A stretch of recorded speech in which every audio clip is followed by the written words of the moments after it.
From a young age, I was taught in school the famous phrase, "Sticks and stones may break my bones, but words will never hurt me." In other words, physical pain is real and tangible, but don't be fazed by words. They're not physically damaging any part of you, are they?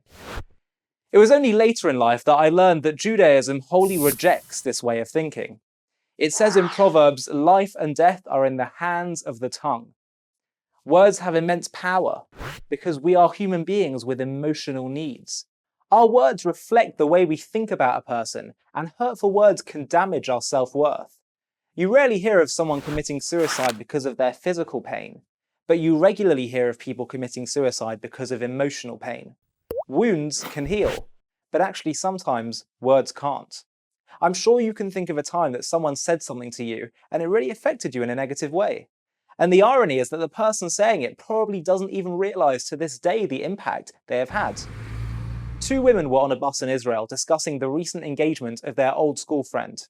"I can't believe she's engaged. Do you remember when she had that mental breakdown, when she was 11 years old? I thought she would never see the light of day after that," said one of them.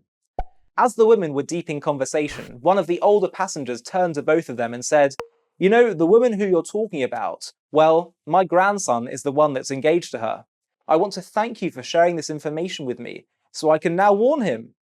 Shocked at what they had just done, the two women instantly started backtracking. No. What we were saying was complete nonsense. She is really such a lovely person, and we were exaggerating. In fact, she was only out of school for 2 weeks, and the whole idea of her having a mental breakdown were just rumours.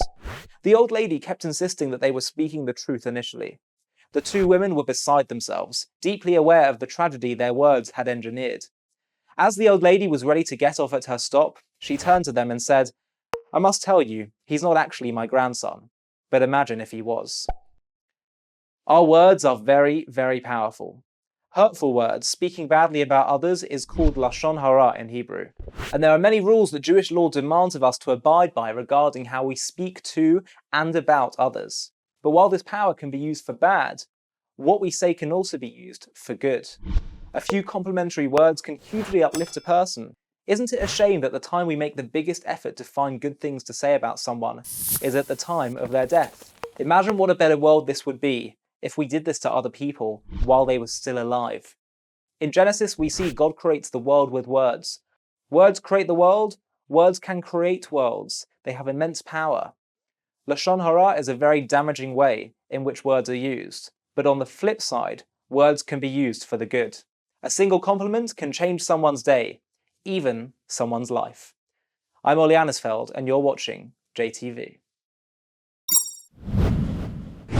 To stay up to date with the latest JTV content, if you're on YouTube, click subscribe below the video and the alarm bell. And if you're on Facebook, click the like button, and under following, click see first.